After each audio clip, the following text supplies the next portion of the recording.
Salut à tous, j'espère que vous portez bien et bienvenue sur Web School, ta chaîne qui transforme ton rêve en développement web en véritable réalité.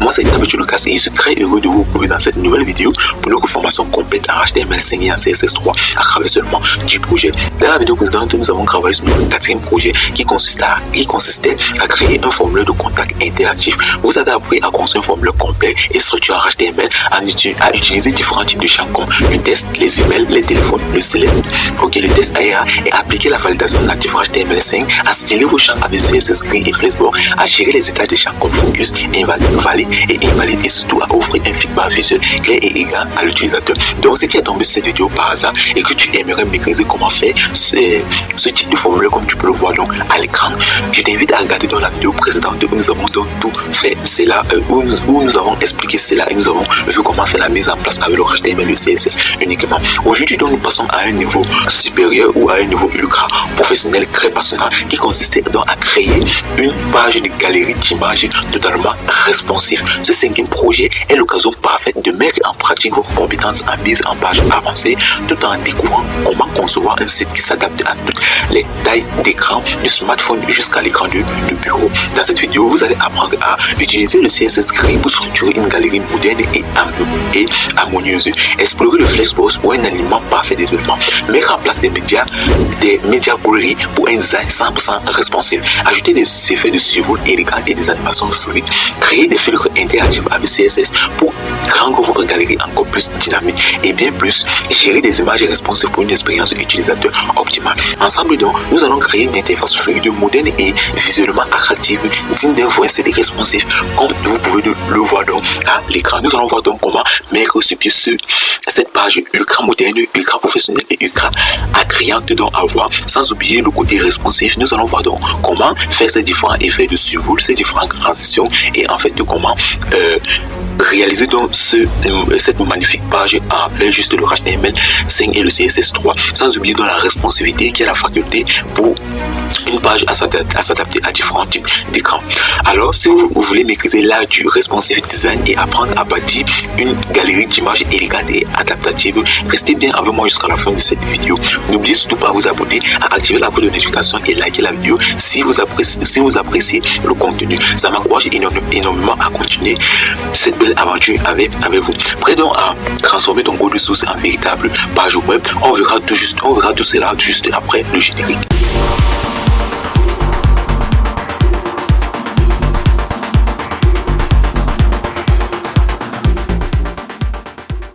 De retour sur notre éditeur de code VS Code, on va démarrer avec le projet. Pour ce faire, donc, je vais venir au niveau d'ici. Je vais créer encore un nouveau dossier que je vais appeler projet 5. Donc, le cinquième projet. Et comme d'habitude, je vais créer un nouveau dossier que je vais appeler HTML et je vais me placer sur projet 5, CSS. Et comme nous avons des images, on va donc inclure un nouveau dossier que je vais appeler, au niveau du projet 5, que je vais appeler Image. Images. Et donc pour les images maintenant, je vais venir au niveau d'ici. Je crois que ces images-là sont là.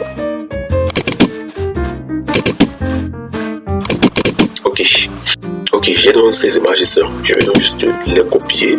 C'est bon, on va attendre toutes ces images-là. Que vous ouvrez juste là lorsque vous allez récupérer le code sur GitHub.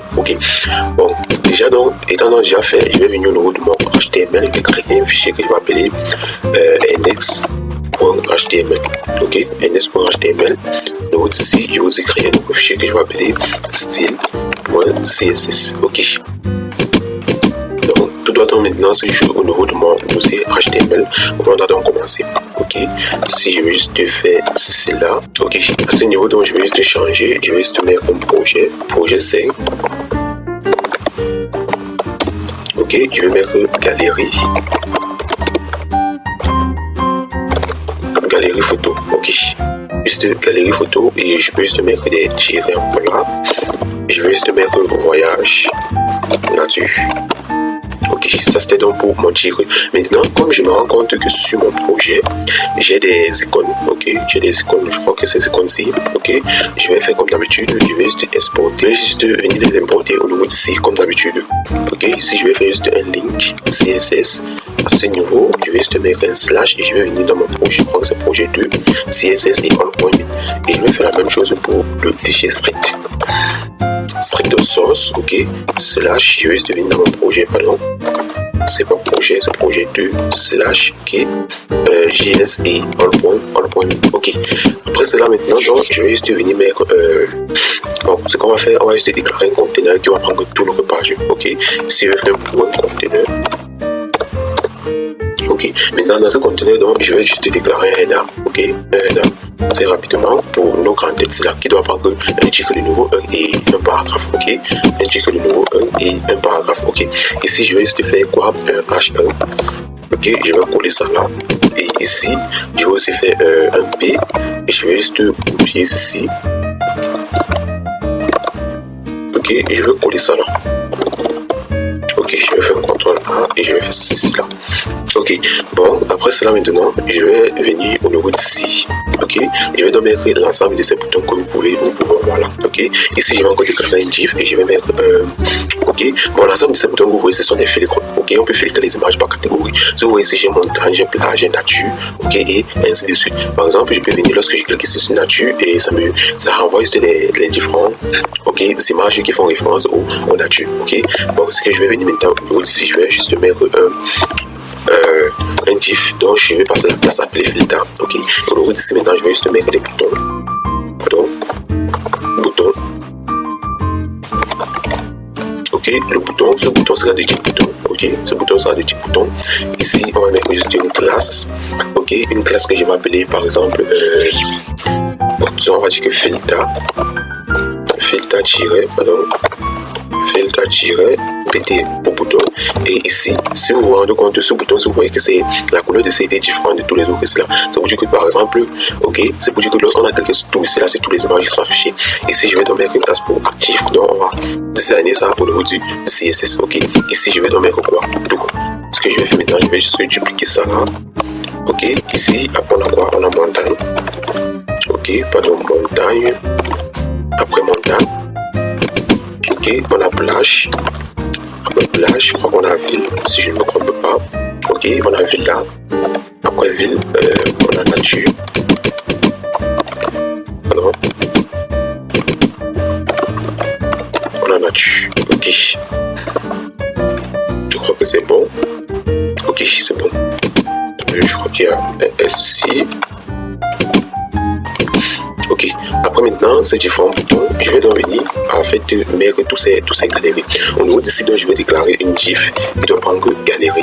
Ok, l'ensemble de mes galeries. Ok, maintenant à ce niveau, je vais encore définir un GIF qui va prendre chaque élément de ma galerie. Ok, je vais dire galerie items. Ok, maintenant ma galerie items est composée de quoi? Elle est composée d'une image. Ok, de ce bouton encore au niveau d'ici et de ce titre ainsi que ses descriptions. C'est pas ce que vous voyez un peu. Ok, de ce titre ainsi que ses descriptions. Ok, ce que je vais faire, c'est que je vais copier ça. Je vais venir au niveau d'ici. Ici d'abord, je vais donc mettre d'abord quoi? L'image. Ok, ici maintenant, si je vais venir, ok, je vais faire un double slash. Ici, je vais partir sur images et je vais partir sur nature. C'est nature, c'est là. Ok, ici maintenant, je vais par exemple dire, je vais par exemple prendre comme description, je vais dire nature. Ok, après cela maintenant, donc, je vais donc déclarer une GIF, ok, une GIF qui sera par exemple de, ok, je sais, ça va prendre une image, je vais par exemple prendre une catégorie.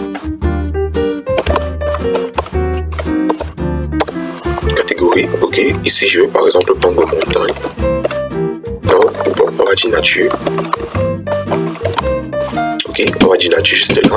Après cela maintenant, je vais juste venir encore prendre image de title, un autre GIF ou un image title, ok, qui doit prendre ceci. Et après, ok, bon, à ce niveau donc, je vais plutôt, bon, attendez, je vais juste couper ça et au niveau d'ici, je vais par exemple dire que image description, ok. Bon, pour la description, au niveau d'ici maintenant, dans la description, on indique du niveau 1. Bon, on indique du niveau 1 là, je vais copier ça. Pour ce titre du niveau 1, on a un petit paragraphe.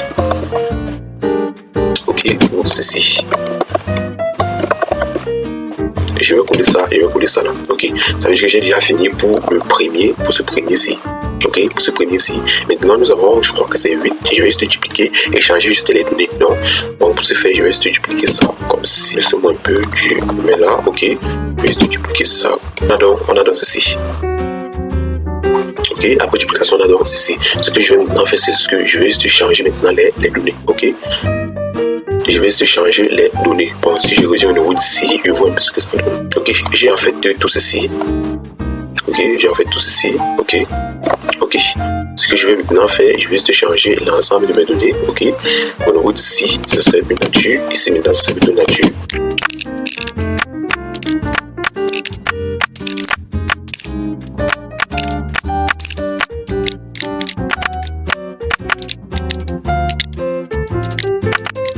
Ok, il y a donc déjà tout changé. Ok, j'ai en fait ce résultat. Ok, après cela, donc je vais venir juste au niveau d'ici. Je vais donc appliquer, je vais venir donc très rapidement à ce niveau-ci. Ce fait donc je vais venir au niveau d'ici. Ok, je vais sortir ici et je vais venir plutôt là. Je vais juste mettre un footer. Ok, dans mon footer maintenant j'ai un paragraphe et je vais juste faire un copyright. Ok.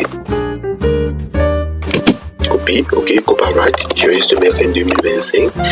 Ici, je vais juste faire une galerie.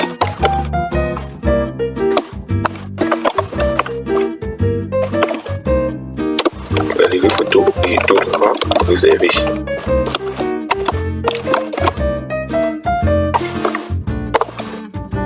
Ok. Après cela maintenant, donc, je vais donc déclarer une div pour les social médias. Ok, social-média. Ok, à ce niveau donc je vais juste mettre un link, ici je vais juste mettre un dièse là, ici je vais mettre un i. Ok, à ce niveau maintenant, si je vais juste mettre une classe, ici je vais prendre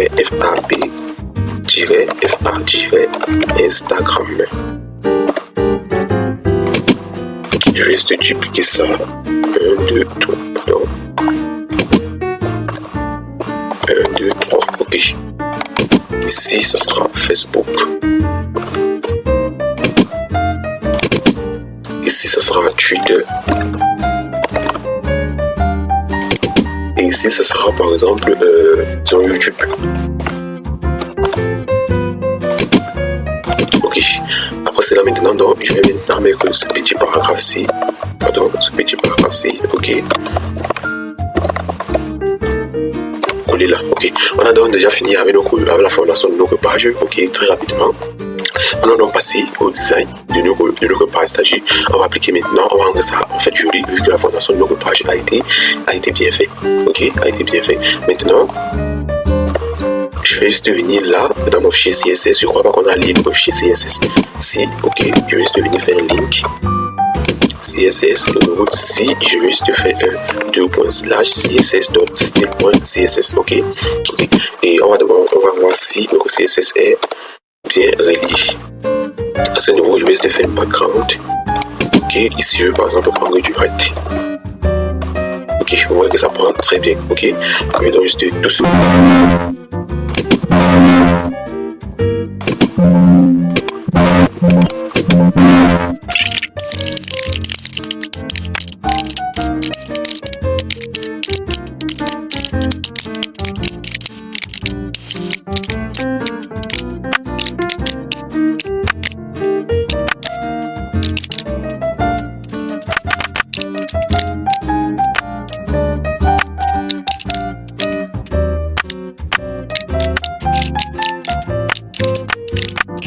Ce que j'ai fait ici, en fait, c'est que quoi? C'est que j'ai dit qu'à l'ensemble des éléments qui se trouvent sur une page, on fait un margin de 0, on fait un patching de 0 et on fait un box size de border box. Maintenant, les personnes qui ne connaissent pas la différence, qui ne connaissent pas les différences entre le margin et le padding, depuis la première vidéo, je l'ai bien expliqué. Ok, le margin fait référence aux marges et maintenant les marges sera donc les marges extérieures à la page. Maintenant, contrairement au margin, le padding fait référence aux marges intérieures aux pages. Maintenant, ce border size qui est égal au border box, c'est juste pour agencer bien les éléments au niveau de ma page. Ok, maintenant à ce niveau au niveau du body, ici on applique une famille de police, ok, qui est le bookings, ok, et qui est sans sérif.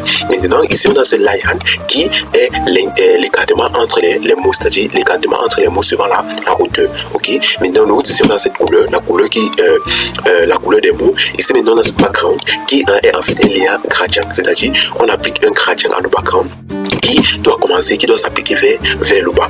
On a cette première couleur qui est du violet, cette deuxième couleur qui est du rouge et cette troisième couleur qui est du orange, comme c'est colorié, comme vous pouvez bien le remarquer. Maintenant, on a ce mini height, ok, qui est la largeur, la hauteur minimale. Et si on a ce patching, ok, avec pixel, c'est-à-dire les marges intérieures donc à 20 pixels. Ok, si je reviens maintenant à ce niveau, donc j'ai en fait ça. Ok, j'ai fait ça, si vous remarquez très bien même, ok, la couleur est très bien à appliquer. C'est parce que vous comprenez un peu, ok. Donc après cela, donc maintenant, on va donc passer à nos headers.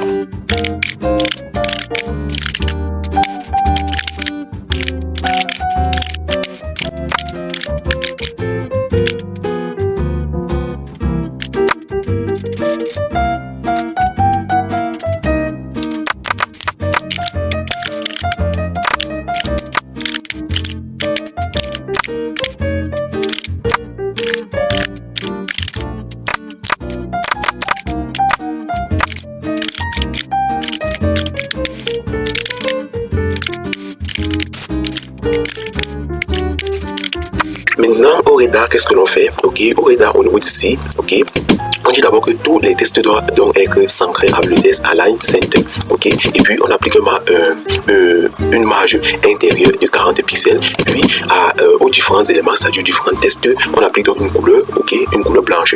Maintenant, on a une margin bouton, ok, une margin bouton, les marges extérieures à partir du bas à 40 pixels, ok. Ça c'était pour le header en général. Maintenant, lorsqu'on vient maintenant sur le header et pour nous retirer de nouveau 1, ok, on applique maintenant donc on augmente donc sa taille, ok, de 3 REM. Maintenant, on fait encore une margin bouton de 15 pixels et maintenant on appelle ça encore un test shadow. Ce test shadow en fait c'est pour appliquer un logo porté au test, ok. Donc les paramètres sont les suivants, ok. Après cela maintenant donc on passe à la description, ok, qui est référencée par notre paragraphe. Ici on fournit un font size, ok, de 1.2 RM, ok. Et à ce niveau donc maintenant on applique maintenant donc une marge maximale avec le max width de 600 pixels. Puis on a une marge interne, ok, de 0 pixels et on a fait une opacité de 0.9, ce qui doit donc rendre le contenu donc est ainsi, ok, le contenu donc ainsi. Après cela maintenant donc on va donc passer à l'ensemble de nos galeries, ok, à l'ensemble de nos galeries là, ok. Après cela donc je vais venir dans ce niveau. Pardon, avant d'arriver sur les galeries, je crois que j'ai ces filtres ici, ok, ces filtres ici.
Ok, maintenant pour les filtres, qu'est-ce qu'on a? Ok, on applique d'abord le style au filtre en général, ok, en faisant quoi? En faisant un display flex. Quand je dis qu'on applique en fait le style, pardon, en général, c'est pourquoi? C'est pour ce type-ci. Ça veut dire qu'on va appliquer un filtre pour ce type. Ok, bon, je remarque quelque chose.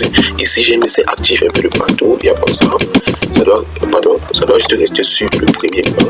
Ok, ok, je crois que c'est bon. Ok, maintenant, qu'est-ce que l'on fait maintenant? On fait un justify content center, ok, c'est pour que l'ensemble des éléments soient en fait centrés au niveau de la page. Ici, on fait un gap qui est en fait l'espacement entre les différents éléments, ok. On applique un espacement de 15 pixels et en fait un margin bouton encore à la fin pour 40 pixels. Maintenant, on part maintenant à chaque élément du bouton, ok. Pour chaque bouton, qu'est-ce qu'on fait? On applique une couleur de fond, ok, un background, ok. Et maintenant, ici, on applique encore une couleur réservée maintenant pour les tests. Les bordures, on dit qu'il n'y a pas de bordure, c'est pour ça qu'on fait un border download. Les padding, on met sur 12 pixels pour les extrémités, c'est-à-dire que ce soit à gauche ou à droite, et maintenant de 25 pixels, que ce soit en haut ou en bas. Maintenant, nous, ici, on fait un border reduce de 32 pixels, c'est-à-dire les bordures, ok, de 32 pixels, les bordures de part et d'autre, ok, de 32 pixels. Quand je parle de au niveau des angles. Ok, mais si on a un curseur pointeur, c'est pour que lorsque le curseur de la souris doit passer au niveau d'ici, ça fait comme si c'était en train de pointer vers un bouton proprement dit. Maintenant, on a une transition, ok, all, ok, ça veut dire que la transition doit s'effectuer à l'ensemble des éléments. Pardon. Et maintenant, si on a un fangway, ok, ça c'est pour en fait augmenter donc ça c'est pour en fait augmenter donc la couleur de fond, ok, et on augmente donc cela en 500 pixels. Ici maintenant on a un border, ok, ça c'est pour appliquer en fait du style au bordure. Ici on dit que les bordures ne prennent que 2 pixels et la couleur dont on doit mettre ça dans solide et on passe dans la couleur du référencé. Maintenant en ce qui concerne maintenant l'option rover, c'est pour dire que lorsque le curseur doit passer au-dessus, ok, cette couleur-ci doit en fait s'afficher, et en plus que cette couleur s'affiche, on doit maintenant faire un transform, ok, qui doit être appliqué au niveau du translate ici. C'est parce que vous comprenez un peu, on va faire un transform translate Y, pardon, translate Y, c'est-à-dire que ça va faire une transformation suivant la verticale de moins de 2 pixels. Maintenant, ce qui concerne maintenant sur le bouton actif, ce bouton actif doit prendre en fait cette couleur, ok, cette couleur de fond, et ok, et maintenant le test doit donc passer à cette couleur. Si je reviens là, ok, j'ai en fait ça, c'est parce que vous voyez un peu en fait, ok, vous voyez un peu comment c'est un peu stylé, ok, c'est en fait, j'ai en fait encore, c'est là, ok. Après maintenant ça, on va donc passer maintenant au différent, en différent images.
Ok, premièrement pour les galeries, qu'est-ce que l'on fait? On fait un display gris, ok? Bon, attendez, je mets en fait tout ceci en commentaire, voir, ok? On fait un display gris, ok? Ça veut dire que l'ensemble des éléments qui se trouvent dans le conteneur de galerie, ok, doivent faire un display gris. Après cela maintenant, donc, attendez, je peux voir, je coupe ça.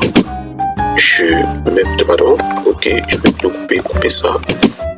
Ok, après cela maintenant on fait un grid template colonne, ok, grid template colonne. Ici on a ce repeat, c'est pour dire quoi? C'est pour dire que les paramètres qu'on doit passer à ce niveau, cela doit être appliqué à chaque élément, c'est-à-dire ça doit être appliqué de façon en bloc. Maintenant on a ce auto filtre, ok, qui doit permettre en fait que les éléments doivent donc se positionner de façon automatique. Et à ce niveau on applique à la force min et le max. On dit que le min et le max doit prendre un 300 pixels et ça doit s'étaler tout au long de la largeur. C'est fait que nous aurons donc ce résultat donc à la fin. Et puis on a donc appliqué dans l'espacement entre les caractères de 25 pixels et imagine au bouton de 50 pixels où on aura donc ces éléments-ci. Ok.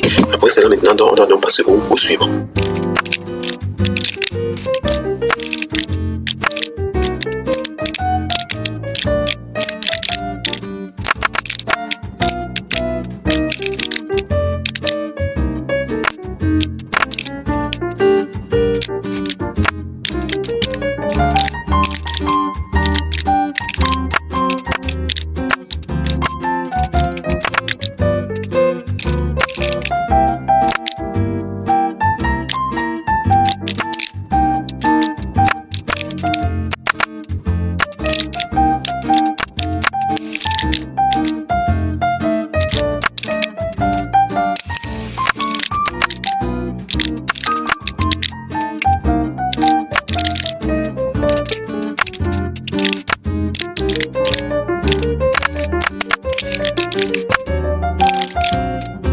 Maintenant, fini donc avec l'application de style sur le conteneur de notre galerie. Même, on va donc passer maintenant à l'application du style sur les différents éléments, c'est-à-dire les différentes photos. Premièrement, on prend une position relative. J'avais expliqué la différence qui existait entre la position relative et la position absolue. Ok.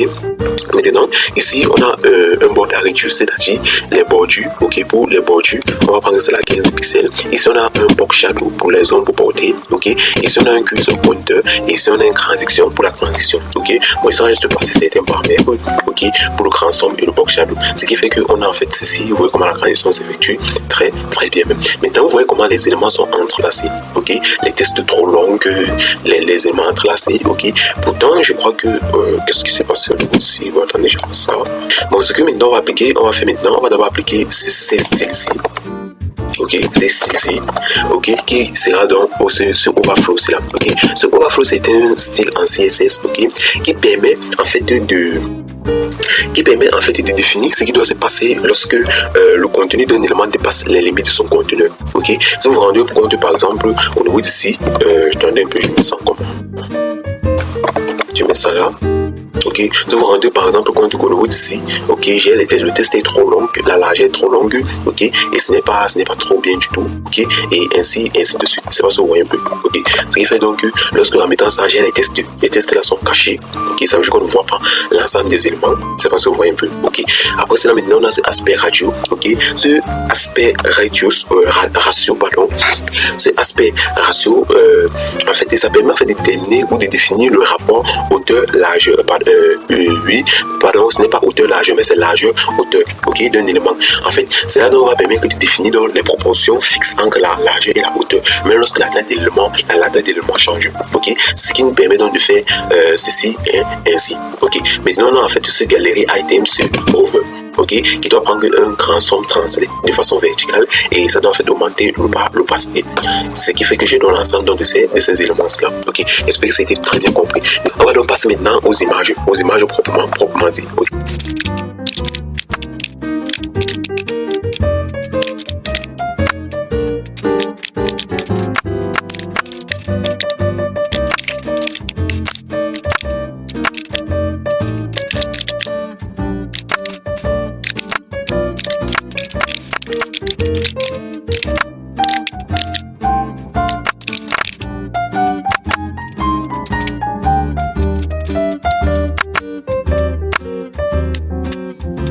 Ok, maintenant à ce niveau, donc, on manipule donc les différentes images, ok.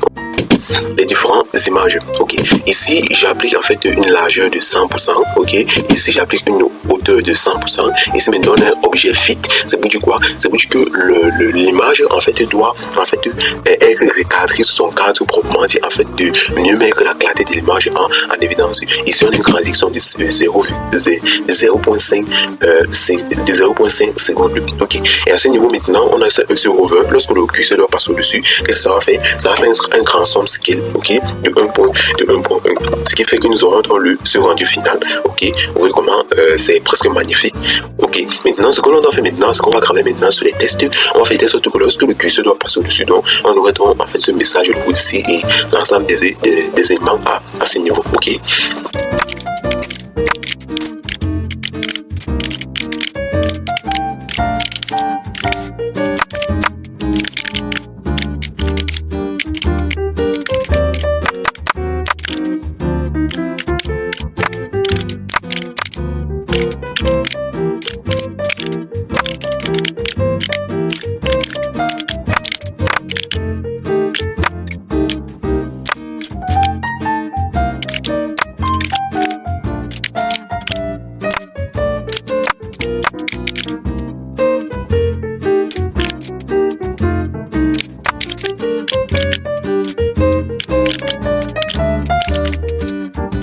Après cela maintenant, donc j'ai en fait quoi au niveau de la description, c'est-à-dire au niveau d'ici, ok. Qu'est-ce que je vais faire? Je vais faire en fait apparaître mes différents tests. Pour cela, donc j'ai dit que ça prend une position absolue, ok. Ça veut dire que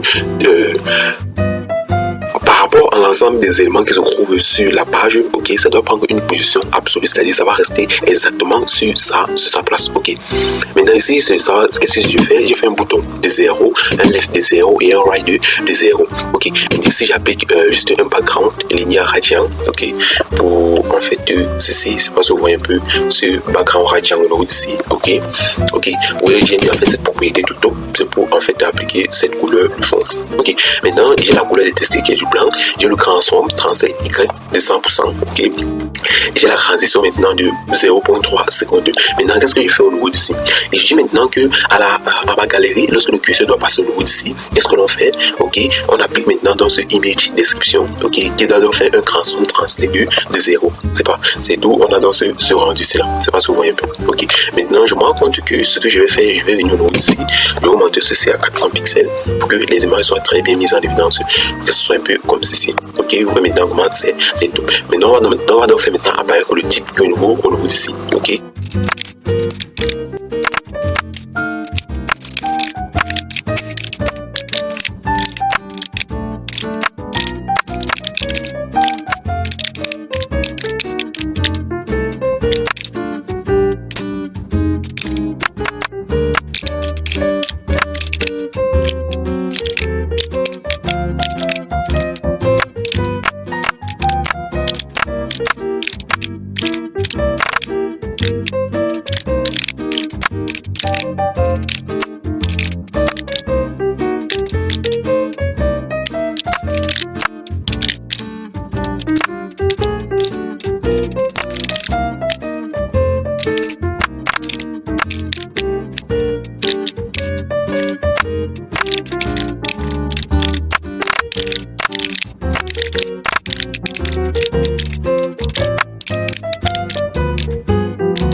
À ce niveau, donc, on finit donc déjà avec la description et etc. Ok, nous venons maintenant à ce niveau donc.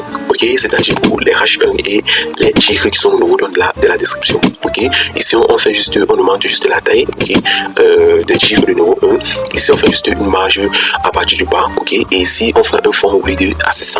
Maintenant pour la description, c'est-à-dire pour parler des différents paragraphes. Ok, on fait aussi, on augmente en fait la taille et on applique en fait une opacité de 0.8. Maintenant, ce qui concerne maintenant les différentes catégories, c'est-à-dire que ce soit montagne, plage, ville, et etc. Qu'est-ce qu'on fait? On fait la position absolue. Après maintenant, on fait un tout de 15 pixels, c'est-à-dire, ok, position vers le bas, c'est-à-dire ça descend vers le bas à 15 pixels. Ici maintenant, on fait un high de 15 pixels aussi, c'est-à-dire de la gauche à 15 pixels. Ici maintenant, on a un background de couleur jaune. On a maintenant la couleur du test qui est en violet, ok. Ici on a un padding de 5 pixels sur 15 pixels. On a un fond de 0.9 REM, pardon. Ici on a un fond de 600 pixels et on a un border radius de 15 pixels, ce qui doit donc donner ce rendu au final. Donc. Ok, c'est parce que vous comprenez, vous voyez que la page maintenant était bien faite. Donc après maintenant, cela va donc passer maintenant au design de footer. Et après le footer, on va passer maintenant au niveau de la responsivité. Ok, à ce niveau maintenant, donc je vais juste mettre un commentaire. Ici, je vais juste mettre un footer là.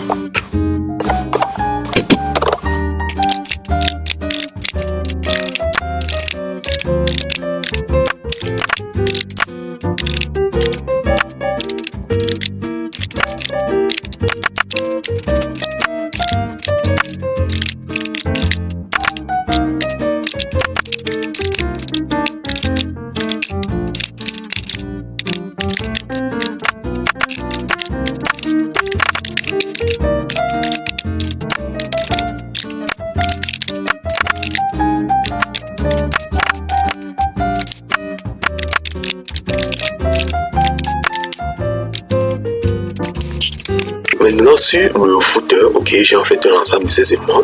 J'ai un test align center pour dire que l'ensemble des éléments soit en fait centré, ok. J'ai en fait un padding de 40 pixels et la couleur des tests sera du blanc. Et ici maintenant j'ai un background. Ok, maintenant j'ai un border radius pour en fait les bordures. en fait de ces bordures-ci, ok. Et maintenant en fait j'ai ces patrons de filtres-ci à 5 pixels, ok. Maintenant j'ai ce margin top ok de 30 pixels, c'est-à-dire marge à partir du bas, ok. Maintenant sur les 60 médias, c'est-à-dire sur les icônes, ok, sur ces différentes icônes-ci, j'ai fait un display flex, j'ai fait un justify content center pour que ce soit centré, j'ai fait un gap de 20 pixels, c'est-à-dire séparation entre différents éléments, et j'ai aussi ce margin. Maintenant on va donc appliquer maintenant le haut du lien, ok. Je dis que la couleur des icônes c'est du blanc comme vous pouvez le voir, ok. J'ai un force size de 1.5 REM, j'ai une transition de 0.3 secondes, et maintenant lorsque le curseur doit se balader dessus, ça doit la couleur doit se changer en jaune, ok. Maintenant, donc, déjà dans fini, vous voyez que la page est très bien, est trop jolie, est très jolie, pardon. Je vais maintenant partir au niveau de la responsivité, ok. Vous voyez que sur des petits écrans, si par exemple je viens là, je prends par exemple sur cette interface-ci, ok. Vous voyez que j'ai ça, ok. C'est très moche, c'est très lavoie, ok. Ce que je dois en fait faire, ok, au niveau d'ici, je vais revenir là et je vais par exemple venir là, je vais mettre en fait la responsivité, n'est-ce pas? Responsivité. Ok, ici on doit appliquer notre responsabilité donc avec les médias collés, ok. Ici je vais juste prendre ces médias, et au niveau d'ici, qu'est-ce que je vais faire? Je vais faire juste un mass width. Le point, premièrement, je vais partir sur 768 pixels, ok, 768 pixels, ok. Si je regarde, je vais voir si, bon, ici on est sur du 500, bon, on peut essayer de chercher ici, bon, attendez, on peut voir, bon, je suis là, donc on va prendre en fait cette interface-ci, ok, on va juste prendre cette interface-là, et on va un peu voir en fait ce qui va se passer en fait, ok. Maintenant ici, je vais prendre ce point de galerie. Ok, si vous remarquez en bas, on a appliqué en haut, pardon, on a appliqué ce petit gris template color-ci. Ok, ici je vais en fait refaire toujours la même chose. Ici je vais faire un auto filtre et je vais appliquer ce min max.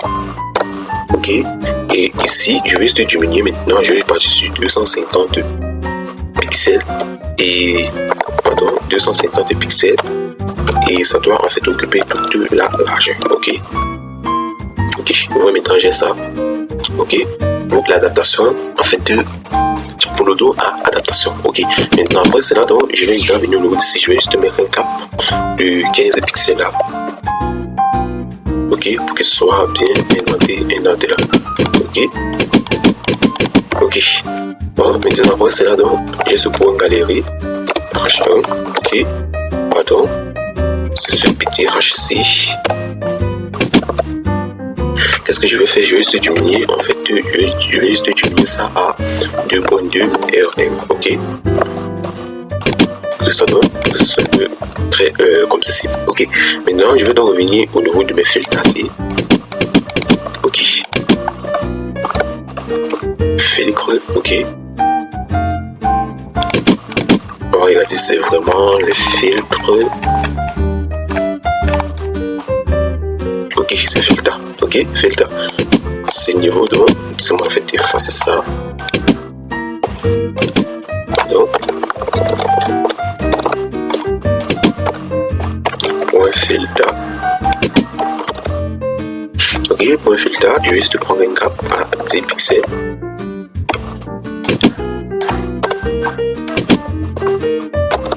Ok, ici maintenant je vais prendre un filtre. .btn et ici maintenant je vais juste prendre un padding à 10 pixels et 20 pixels juste, ok, que ça donne en fait ça, ok. Maintenant après ça maintenant donc, ok, vous voyez ici j'étais à 900, si je viens maintenant à ce niveau par exemple, vous voyez que j'ai ceci. Ok, j'ai ceci, mais ce n'est pas toujours très bien indenté, ok. Ce que je vais donc faire, je vais juste copier ça. Je vais venir mettre là, ok, et ici maintenant je vais passer sur 480, ok, 480 pixels, ok. À ce niveau donc, je vais aussi venir faire un point galerie, ok, je vais partir sur du gris, gris template color, je vais prendre sur un FR, ok, je suis maintenant au niveau d'ici, ok. Ce que je vais faire, je vais juste copier au niveau de ce filtre-ci. vais juste mettre ça là, ok, pour ces fils-là-ci, ok, et à ce niveau maintenant, qu'est-ce que je vais faire? Je vais juste faire un flex direction égal à colonne, ok, ici je vais faire align items égal à quoi? À center, ok, pour que ça donne ça en fait, ok, pour que ça donne ça en fait, ok. Maintenant pour ces BTN-ci, je crois que je peux, qu'est-ce que l'on peut faire au niveau d'ici? Bon, disons qu'on va en fait augmenter la largeur, ok, juste là. Ici je vais faire juste un width de 80%, ok. Voilà, je crois que ça c'est mieux, ok. Ça veut dire que j'ai les différents écrans là. Si je viens là, j'ai en fait ça, ok. Si je viens là, j'ai en fait ceci, ok. Si je mets ça là, j'ai en fait ça, très bien, les grappes indentés, ok. Oui, c'est totalement responsive. Ok, donc j'ai en fait ceci, ok. C'était donc tout, nous sommes donc arrivés au terme de la réalisation de ce 5e projet. J'espère que ça a apporté un gros plus à vos connaissances, que ce soit en design de page, que ce soit en contenu HTML, ou que ce soit dans l'ensemble de la mise en page avec du CSS, ok. On va donc se dire rendez-vous pour notre 6e projet où nous allons en fait monter plus haut à grande vitesse, ok. Nous allons en fait introduire des nouveaux concepts sur ce 6e projet, ok. D'ici là, portons-nous bien. C'était Tapeti Lucas. Ciao.